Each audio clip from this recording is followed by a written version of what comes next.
Hello, future doctors. I am Sanjay from Safal Institute, currently pursuing MBBS from MGM medical college Jamshedpur.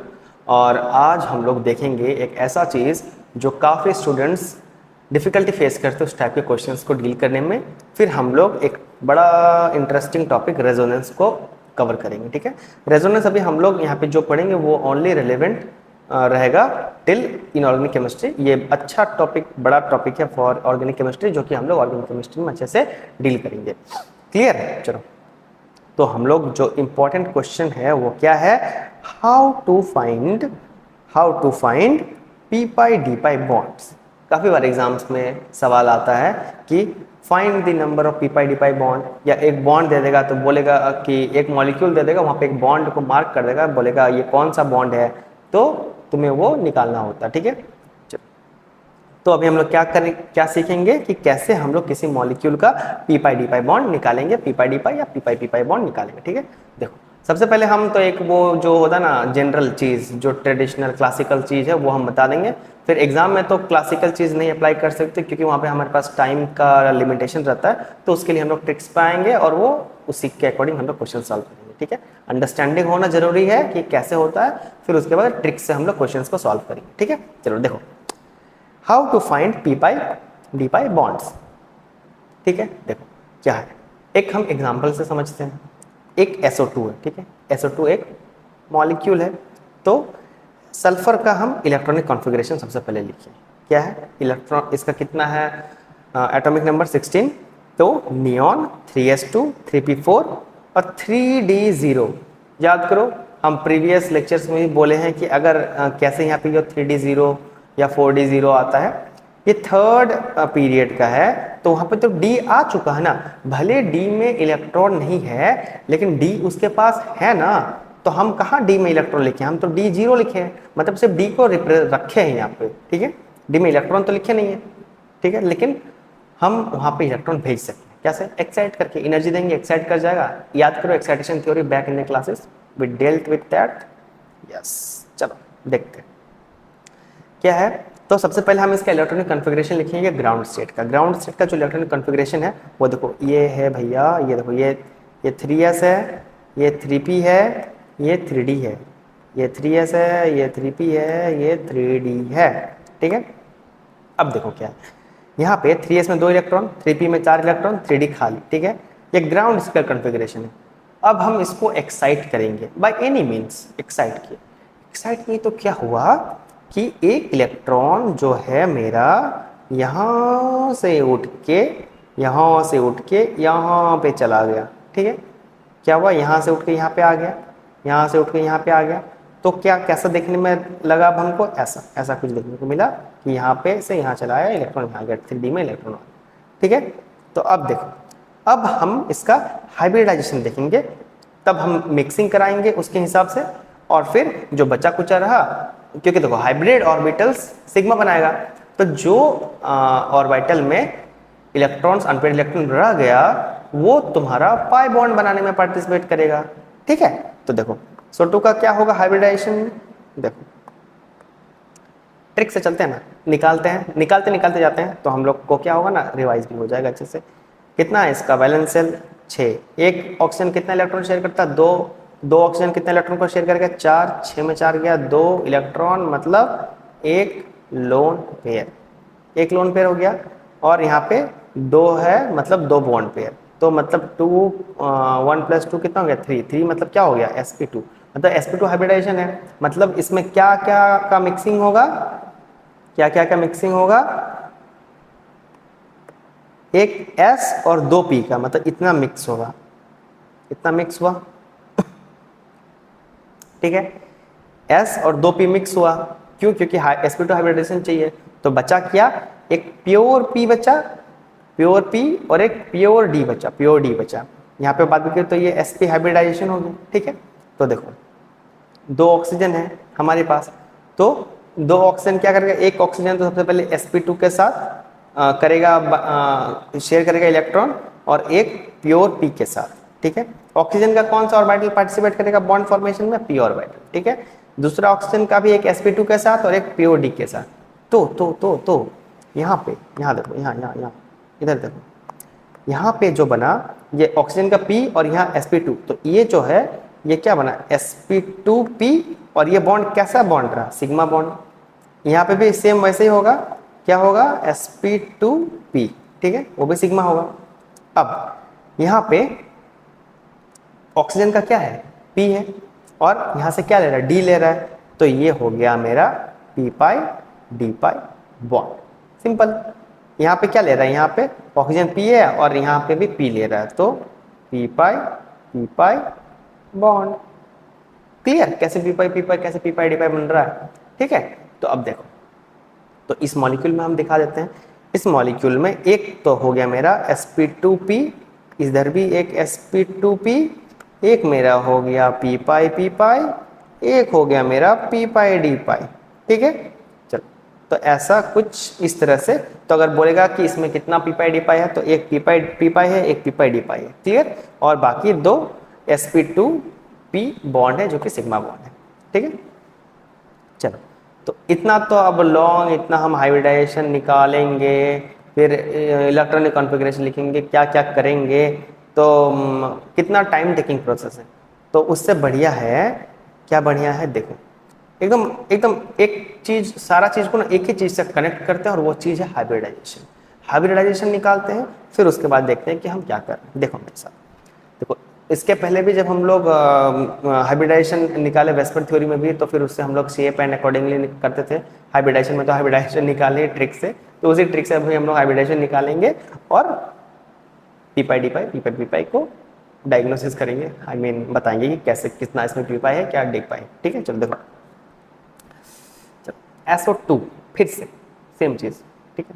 देखो SO2 में S का electronic configuration नहीं लिखेंगे यहाँ पे, क्योंकि हम ट्रिक बता रहे हैं।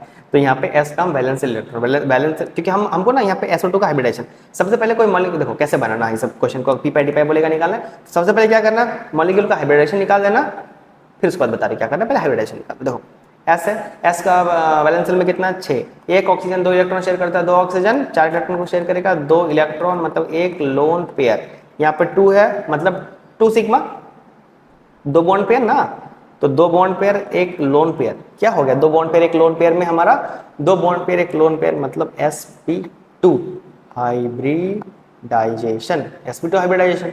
तो अगर sp2 है मतलब यहाँ पे एक p खाली है और बाकी d है, एक p खाली है बाकी d है, ठीक है। तो अब आओ इधर, अब इधर इधर किधर, इधर आओ, इधर मॉलिक्यूल के पास देखो। तो सल्फर और ऑक्सीजन में जो बॉन्ड बना, देखो हाइब्रिड ऑर्बिटल्स हमेशा सिग्मा बॉन्ड बनाएगा, तो sp2 और ऑक्सीजन क्या देगा, देखो सल्फर का हाइब्रिड ऑर्बिटल, ठीक है, सल्फर अपना बॉन्ड फॉर्मेशन में क्या, कौन सा ऑर्बिटल पार्टिसिपेट करेगा, हाइब्रिड ऑर्बिटल। हाइब्रिड ऑर्बिटल क्या है उसका sp2, और ऑक्सीजन क्या देगा अपना p, और ये क्या होगा सिग्मा बॉन्ड, इधर भी सेम वही होगा sp2p। और देखो यहाँ पे एक चीज और बात बताते हैं, यहाँ पे जो लोन पेयर है ना वो भी है मेरा sp2 हाइब्रिड ऑर्बिटल में, ठीक है। तो अब यहाँ पे जो बचा ये क्या, ऑक्सीजन p देगा, सल्फर के पास क्या एक प्योर p खाली है, बचा हुआ, ठीक है। तो एक हो गया p पाई बॉन्ड, और अब तो p उसके पास खत्म, क्या बचा d बचा, और ऑक्सीजन क्या देगा, oxygen will always give p, तो p पाई d पाई, ठीक है। समझिए कैसे निकालना है, हाइब्रिडाइजेशन निकाल लो, फिर देखो जो बचा, अगर सपोज यहाँ पे sp3 आ गया तो p तो बचा नहीं, तो सब सारा d पाई होगा, p पाई वहाँ पे होगा नहीं, ठीक है। तो उसी टाइप का हम लोग अभी और एग्जांपल ले रहे हैं, क्लियर हो जाएगा, एक दो एग्जांपल और करो ना, देखो ना सब क्लियर हो जाएगा। क्या है SO3 का हम निकालेंगे सबसे पहले हाइब्रिडाइजेशन। सल्फर का कितना है वैलेंस शेल में इलेक्ट्रॉन, कितना है वैलेंस शेल में इलेक्ट्रॉन 6 है, एक ऑक्सीजन 2 इलेक्ट्रॉन शेयर करता है, तो 3 ऑक्सीजन 6 इलेक्ट्रॉन को शेयर करेगा, मतलब 0 इलेक्ट्रॉन, मतलब 0 लोन पेयर, ठीक है। बॉन्ड पेयर कितना है 3, बॉन्ड पेयर हो गया 3, मतलब 0 + 3 मतलब 3 आ गया, 3 मतलब क्या हुआ, 3 मतलब sp2, ठीक है। तो यहाँ पे क्या क्या बचा मेरा, एक p बचा, एक d बचा, ठीक है। एक p और d, एक नहीं d, उसका तो पूरा d ही बचा हुआ है अभी। तो अब देखो यहाँ पे क्या है, देखो हाइब्रिडेशन तो सही है, 6 3 दूनी 6, ठीक। देखो अब देखो यहाँ पे क्या है, ये जो है हमारा एक बॉन्ड जो होगा सिग्मा बॉन्ड, वो तो हाइब्रिड ऑर्बिटल से बनेगा, वो क्या होगा sp2p, ये भी वही होगा sp2p, एक इसमें भी sp2p होगा, वो क्या होगा मेरा सिग्मा बॉन्ड, क्योंकि ऑक्सीजन p देगा और सल्फर का हाइब्रिड ऑर्बिटल sp2। अब जो पाई बॉन्ड बनेगा, एक बनेगा p पाई, ठीक है, यहाँ भी बनेगा एक p पाई, सॉरी पी पाई, एक यहाँ पे p है ना, ऑक्सीजन p देगा, p पाई, एक p पाई d पाई, और क्योंकि ऑक्सीजन तो ऑलवेज p देगा, और फिर एक और p पाई d पाई। क्लियर क्लियर, चलो समझ गए ये कैसे बना। चलो एक और हम लोग एग्जांपल लेते हैं लास्ट, फिर उसके बाद हम लोग रेजोनेंस स्टार्ट करेंगे। तो CO2 है, CO2 का हम लोग निकालेंगे सबसे पहले हाइब्रिडाइजेशन। हाइब्रिडाइजेशन में इसका कार्बन का वैलेंस शेल में कितना इलेक्ट्रॉन होता है, 4 होता है, और एक ऑक्सीजन कितना इलेक्ट्रॉन को शेयर करता है, देखो ना भाई, एक ऑक्सीजन 2 को शेयर करता है, तो 2 4 को करेगा, 4 - 4 0 हो गया, मतलब लोन पेयर 0 हो गया, बॉन्ड पेयर 2 हो गया, ठीक है। बॉन्ड पेयर 2 हो गया तो मतलब ये क्या हाइब्रिडाइजेशन हुआ, sp हाइब्रिडाइजेशन हुआ। sp हाइब्रिडाइजेशन हुआ मतलब मेरे पास यहाँ 2p खाली है, 2p खाली है, तो हम क्या कह सकते हैं कि ये जो पाई बॉन्ड है, क्योंकि ऑक्सीजन तो हमेशा p देगा, तो p पाई, यहाँ भी है मेरा p पाई, और ये जो सिग्मा बॉन्ड बना है वो spp से spp से बना है। क्लियर क्लियर, चलो तो अब हम लोग अपना मेन टॉपिक रेजोनेंस पर आते हैं। देखो रेजोनेंस का जरूरत क्यों हुआ, रेजोनेंस का जरूरत क्यों हुआ, उसका क्या क्या बेनिफिट है, क्या उसके बारे में सब कुछ जितना हम लोग का भी जरूरत है फॉर इनऑर्गेनिक केमिस्ट्री, हम लोग वो बात अभी देखेंगे, ठीक है। तो चलो शुरू करते हैं। क्या है, a single Lewis structure can not determine all the, देखो हाँ इससे पहले एक बात बता देते हैं कि देखो जो रेजोनेंस आया क्यों था, देखो जो लुईस डॉट स्ट्रक्चर जो हम लोग बनाते थे ना, वो सब कुछ नहीं बता पाता था। जैसे हम लिखे हैं यहाँ पे, जैसे देखो, जैसे यहाँ पे एक मॉलिक्यूल है, तो उसका जैसे यहाँ पे ओजोन है, ठीक है, तो इधर का बॉन्ड x है, इधर का y है, तो ऐसा क्या लगता है देख के कि यहाँ पे डबल बॉन्ड है, तो ये बॉन्ड बड़ा हो, डबल बॉन्ड से छोटा होगा, सिंगल बॉन्ड है तो बड़ा होगा, ऐसा होना चाहिए, पर ऐसा एक्सपेरिमेंटली देखा गया कि ऐसा नहीं होता। और भी काफ़ी सारा ड्रॉबैक्स आया था। देखो किसी भी थ्योरी का ड्रॉबैक आता ना, तभी उससे रिलेटेड मॉडिफाइड कोई थ्योरी आता है, कोई चीज़ आता है, ठीक है, तो उसी तरह रेजोनेंस भी आया था। तो देखो क्या हुआ, अब हम बताएंगे, देखो अब सब कैसे समझ में आएगा। क्या है, single Lewis structure cannot determine all properties like bond length, bond angle, etc. So we need more than one structure to understand all the properties. ठीक है, क्या बोले कि एक सिंगल लुईस स्ट्रक्चर है ना, वो किसी भी मॉलिक्यूल का सारा प्रॉपर्टीज को नहीं डिटरमाइन कर सकता है। प्रॉपर्टीज बोले तो bond length, bond angle and वगैरह वगैरह। तो इसीलिए हमें क्या चाहिए, एक मॉलिक्यूल का एक से अधिक स्ट्रक्चर चाहिए ताकि हम इन प्रॉपर्टीज को समझ सकें, ठीक है। तो ये जो एक से अधिक स्ट्रक्चर्स, ये जो सारा स्ट्रक्चर्स हुआ, इनको हम लोग क्या बोलते हैं, रेजोनेटिंग स्ट्रक्चर या फिर कैनोनिकल फॉर्म। क्या है, पढ़ो, the structures are called resonating structure और कैनोनिकल फॉर्म, ठीक है। देखो तो पहली बार एकदम पहला ही इंपॉर्टेंट लाइन कि ये स्ट्रक्चर्स जो है ये कोई सिग्निफिकेंस का नहीं है, ये सारा हाइपोथेटिकल है, हाइपोथेटिकल है, सारा हाइपोथेटिकल है, ठीक है। No significance of this structures, ठीक है। देखो हाइपोथेटिकल है क्योंकि हम लोग लिए ही उन सबको इसीलिए ना, ताकि हम लोग जो प्रॉपर्टीज है जैसे बॉन्ड लेंथ, बॉन्ड एंगल को अच्छे से समझ पाए, ठीक है। चलो अब तो फिर क्या एक्चुअल स्ट्रक्चर होगा, अगर ये तो कैनोनिकल फॉर्म्स जो है रेजोनेटिंग स्ट्रक्चर है, वो अगर हमारा क्या बोलते हैं उसको हाइपोथेटिकल है, तो क्या हमारा एक्चुअल स्ट्रक्चर है, तो जो रेजोनेंस हाइब्रिड है वो एक्चुअल स्ट्रक्चर है। रेजोनेंस हाइब्रिड याद रखो, रेजोनेंस हाइब्रिड एक्चुअल स्ट्रक्चर है। अभी हम रेजोनेंस हाइब्रिड बना के दिखाएंगे तो और अच्छे से समझ में आ जाएगा, ठीक है। देखो एग्जाम्पल वहीं से शुरू करते हैं, ओजोन का एग्जाम्पल से। ओजोन का एग्जाम्पल में देखो, ओजोन का स्ट्रक्चर हम लोग कुछ ऐसे बनाते हैं, O double bond O single bond, ठीक है। Let suppose O single bond का हम वाई बोल दिए, ओ डबल बॉन्ड का हम एक्स बोल दिए, तो डबल बॉन्ड छोटा होगा, सिंगल बॉन्ड बड़ा होगा, तो according to this y should be greater than x, but experimentally it is seen that both are equal। अब ये कैसे हुआ, देखो तो यहीं पे आता है रेजोनेंस, रेजोनेंस काम पे आता है। क्या, देखो दो रेजोनेटिंग, हम लोग क्या करेंगे, जो रेजोनेटिंग स्ट्रक्चर कैसे बनाते हैं ना, वो ऑल्टरनेट स्ट्रक्चर होता है सेम मॉलिक्यूल का, ठीक है। तो ये देखो रेजोनेटिंग स्ट्रक्चर को हम लोग डबल हेडेड एरो से रिप्रेजेंट करते हैं। और तो क्या हुआ, देखो सबसे पहले यहाँ पे पाई बॉन्ड यहाँ प्लस है, यहाँ माइनस है, ठीक है। पाई बॉन्ड को इधर शिफ्ट कर दो तो माइनस इधर आ जाएगा, ठीक है। तो ये हो गया मेरा दो resonating structure, resonating structure 1, resonating structure 2। तो वही क्या बोल रहे हैं हम, 1 and 2 are resonating structure, are as for resonating structure, ठीक है। तो अब जो हाइब्रिड बनेगा ना हमारा, रेजोनेंस हाइब्रिड जो बनेगा हमारा, वो इन रेजोनेटिंग स्ट्रक्चर्स को मद्देनजर रखते हुए बनेगा, ठीक है। देखो तो क्या हो गया, यहाँ O है, यहाँ O है, यहाँ O है, ठीक है। एक एक बॉन्ड तो हर जगह है, लेकिन देखो डबल बॉन्ड इधर भी है, डबल बॉन्ड इधर भी है, मतलब डबल बॉन्ड पूरा में है, पूरा स्ट्रक्चर में डबल बॉन्ड, उसको बोलते हैं डीलोकलाइजेशन, ठीक है। तो डबल बॉन्ड यहाँ पे भी पार्शियल डबल बॉन्ड, यहाँ पे भी पार्शियल डबल बॉन्ड। अब चार्ज क्या है, देखो कितना इलेक्ट्रॉन पे, दो, ये देखो इस इलेक्ट्रॉन पे भी माइनस चार्ज, इस इलेक्ट्रॉन पे भी माइनस चार्ज, मतलब -1 charge is distributed between 2 oxygen atoms. तो उसको हम लोग क्या लिख सकते हैं, -12 एंड -12, क्लियर। तो अब जब देखें तो जो x है और y है वो दोनों बराबर आए, मतलब बॉन्ड लेंथ दोनों बराबर आए, ठीक है। चलो अब एक टर्म हम लोग देखेंगे अभी, बॉन्ड ऑर्डर। बॉन्ड ऑर्डर क्या होता है, number of bond present between 2 atoms, दो एटम के बीच में जितना बॉन्ड प्रेजेंट होता है उसको हम लोग बोलते हैं बॉन्ड ऑर्डर। क्या बोले हम, दो एटम्स के बीच में जितना बॉन्ड प्रेजेंट होता है उसे हम लोग बोलते हैं बॉन्ड ऑर्डर, ठीक है। देखो फॉर एग्जांपल हाइड्रोजन हाइड्रोजन के बीच में, H2 मॉलिक्यूल में हाइड्रोजन हाइड्रोजन के बीच में एक बॉन्ड है, तो यहाँ पे इसका बॉन्ड ऑर्डर 1 आ गया।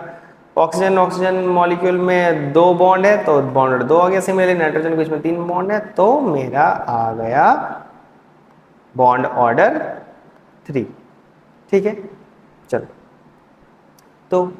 तो क्या हुआ, अब देखो जैसे अगर ये सिंपल है तो हम आराम से निकाल लेंगे, लेकिन जैसे O3 आ गया तो ये सब का कैसे निकालेंगे, तो उस देखो क्योंकि यहाँ पे दो ही क्या बोलते हैं, दो ही एटम था ना, तो इसके बीच में बॉन्ड गिन लिए।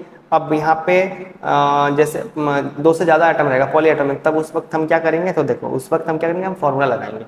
और फॉर्मूला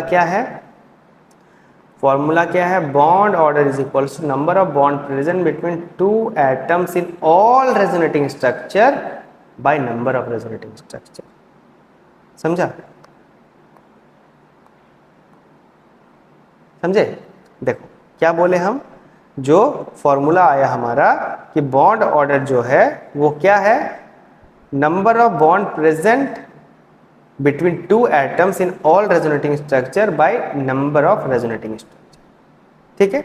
मतलब पहले तो हम लोग उसका रेजोनेटिंग स्ट्रक्चर बना लेंगे, फिर रेजोनेटिंग स्ट्रक्चर बनाने के बाद जितना बॉन्ड्स है सारा गिन लेंगे और divided by number of resonating structure.